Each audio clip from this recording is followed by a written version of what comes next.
तो चुनाव खत्म हो चुका है और 14 तारीख के परिणाम का इंतजार है और इसी बीच तमाम एजेंसियां जो हैं वो एग्जिट पोल में एनडीए के प्रचंड बहुमत की सरकार बनाते हुए दिखाई दे रही है। अब देखिए, तमाम पहले वो बात होगी, हमारे साथ वरिष्ठ पत्रकार अनूप नारायण सिंह हैं, उनसे जानेंगे कि कितना सच जो है ये एग्जिट पोल साबित होने वाला है। अनूप जी, कितना साबित होगा ये एग्जिट पोल सच, क्योंकि तमाम जो एजेंसियां हैं एनडीए को प्रचंड बहुमत के साथ सरकार में बिठा रही है इस बार। देखिए सुधांशु, सबसे पहले तो हम बिहार की महान जनता को बधाई देना चाहेंगे कि बिहार ने इस बार इतिहास रचा है और जो पोलिंग परसेंटेज है वो 70% के करीब पहुंच गया है। कल जब आंकड़े आए 68 और 69%, लेकिन उसके बाद जो लोग मतदान कर्मी थे उनके बैलेट से जो उन लोगों ने मतदान किया था, वो अगर उस परसेंटेज को जोड़े तो 70% मतदान जाता है। 14 तारीख को जो है रिजल्ट आने वाला है 243 सीटों का। बिहार में इस बार 2 चरणों में 6 नवंबर और 11 नवंबर को वोटिंग हुई है। पहले चरण में 121 सीटें और दूसरे चरण में 122 सीटों को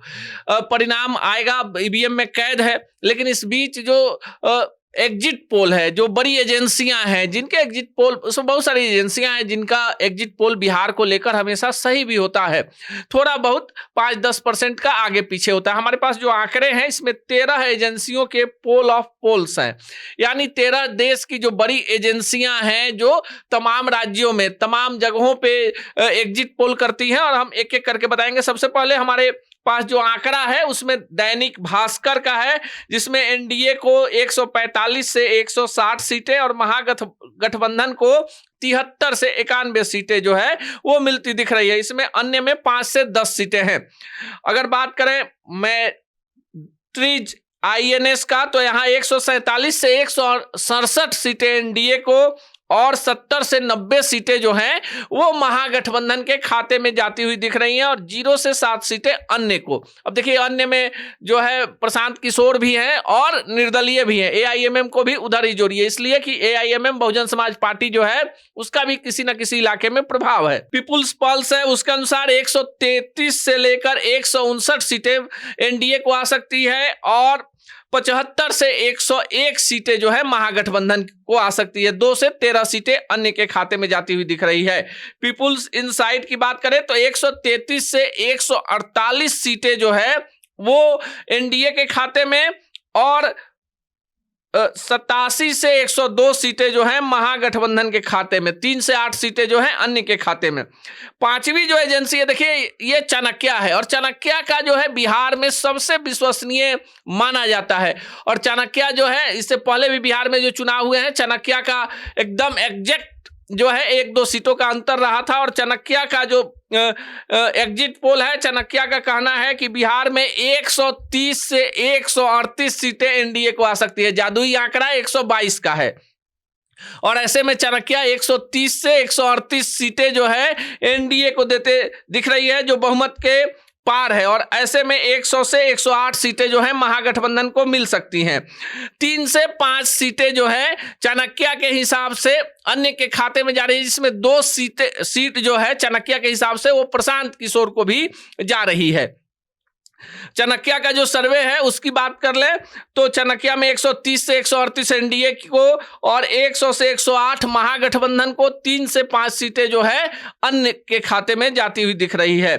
पोल स्टेट की बात करें तो 133 से 148 एनडीए को, 87 से 102 सीटें जो है महागठबंधन को और 3 से 6 सीटें जो है वो अन्य के खाते में जाती हुई दिख रही है। जीवीएस पोल इसके अनुसार 135 से 150 एनडीए को, 88 से 103 महागठबंधन को और 3 से 5 अन्य के खाते में जाती हुई दिख रही है। पोल डायरी की बात करें तो पोल डायरी का जो सर्वे है वो थोड़ा सा अलग है। इसके अनुसार एनडीए को 184 से 209 सीटें मिल सकती है, जबकि महागठबंधन 32 से 40 सीटों पर सिमट सकती है। 5 सीटें अन्य के खाते में जाती हुए दिख रही है पोल डायरी।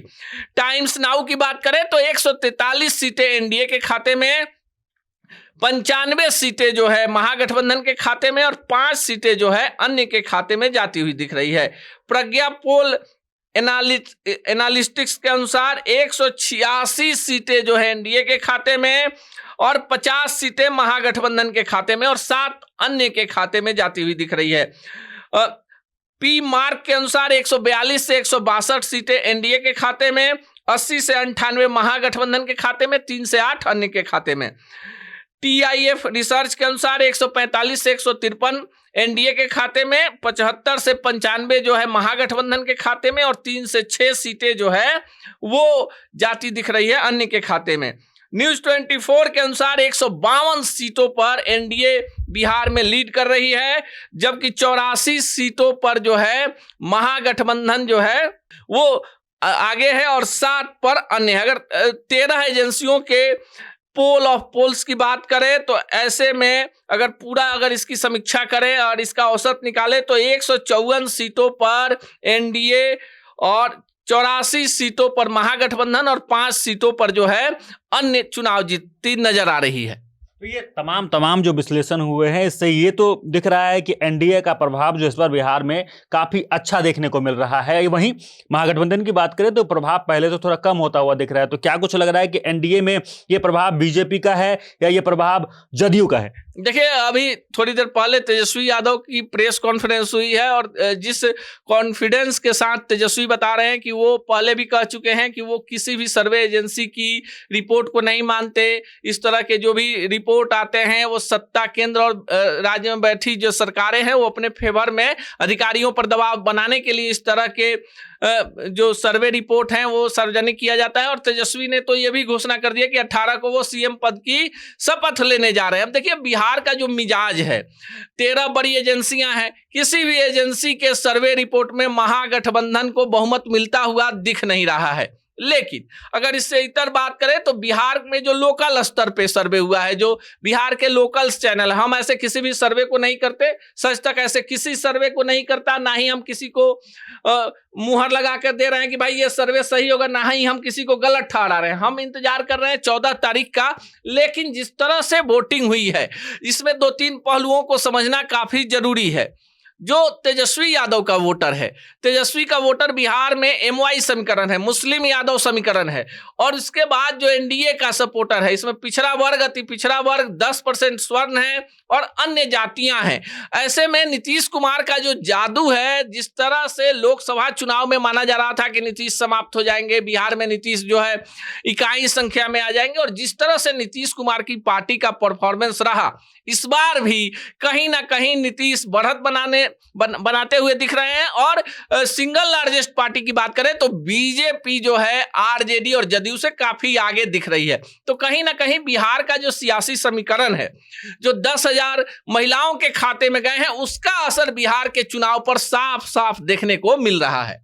बात कर लेते हैं महागठबंधन की। तो आरजेडी पिछले बार जो चुनाव हुआ था उसी के आसपास रह रही है तमाम एग्जिट पोल में, लेकिन इस बार जो कांग्रेस हो गई, वीआईपी पार्टी है, वो सब पूरे तरीके से पिछड़ती हुई दिख रही है। कई सारे एग्जिट पोल में वीआईपी 0 सीट पर सिमट रही है। यानी ऐसा कुछ तो नहीं है कि तमाम गठबंधन की और पार्टियां हैं उनका प्रभाव सीधे तौर पर जो जनता जो है नकार दिया इस बार। देखिए, ये एग्जिट पोल है, ये एग्जैक्ट पोल रिपोर्ट नहीं है। एग्जिट और एग्जैक्ट में अंतर होता है। लेकिन देखिए, जैसी हवा होगी उस तरह का ही लोगों से जो सैंपल एकत्रित किए जाते हैं और वैज्ञानिक तरीके से ये रिपोर्ट तैयार किए जाते हैं। हाँ, उसमें थोड़ा बहुत 2-4% आगे पीछे का चांस रहता है, लेकिन ऐसा नहीं कि एकदम उलट हो जाए और तमाम एजेंसियां फेल हो जाए। पिछली बार जो है तेजस्वी यादव को बहुमत के करीब दिखाया जा रहा था और तेजस्वी बहुमत के करीब पहुंचे। और आपने कांग्रेस की बात की, देखिए कांग्रेस ने जो जोश शुरू में दिखाया, बाद में जब टिकटों के बंटवारे की बात आई तो कांग्रेस बिखरती हुई नजर आई। कांग्रेस के कई बड़े नेता जो हैं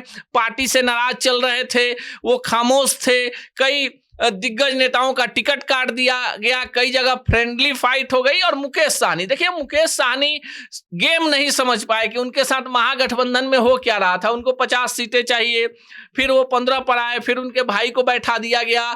जिन सीटों पर उनके उम्मीदवार थे वहां पर लचर जो व्यवस्था थी। लेकिन आरजेडी के जहां जहां उम्मीदवार थे, आरजेडी ने पूरी ताकत लगाई है। आरजेडी के उम्मीदवारों ने भी, आरजेडी के स्टार प्रचारक तेजस्वी यादव ने भी, और जहां जहां पर कांग्रेस के उम्मीदवार हैं वहां पर भी कांग्रेस के राहुल गांधी, प्रियंका गांधी की सभाएं हुई हैं। तो कांग्रेस जो है, कांग्रेस को एनडीए ने ज्यादा, अगर इसको एग्जैक्ट रिपोर्ट आए इसके बाद हम इस पर चर्चा करेंगे, लेकिन जो कांग्रेस है इस बार की लड़ाई में बिखरी बिखरी सी दिख रही थी। एनडीए में बीजेपी जदयू का सामंजस्य काफी जबरदस्त था।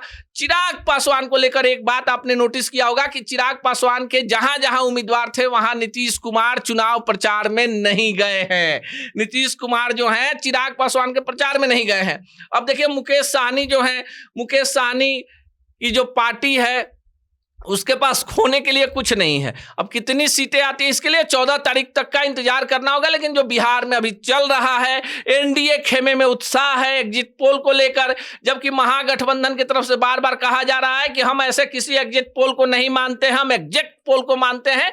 तो अब जो है 48 घंटे से भी कम का समय है। आज 12 तारीख है, कल 13 तारीख है, 14 तारीख को दोपहर में जब हम और आप बैठेंगे तब तक बिहार का जनादेश जो है देश दुनिया के सामने आ गया होगा। चलिए, तो बस 48 घंटे शेष हैं, यानी 14 तारीख को दोपहर तक जो है सारा समीकरण जो है वो क्लियर हो जाएगा। और तमाम जो एग्जिट पोल आप देख रहे हैं एजेंसियों के द्वारा, उसमें एनडीए जो है वो प्रचंड बहुमत से सरकार बनाती हुई दिख रही है। लेकिन ये एग्जिट पोल है, एग्जैक्ट पोल जो है वो आपको 14 तारीख को ही दिखेगा। तब तक के लिए आप इंतजार कीजिए और देखते रहिए सच टॉक्स।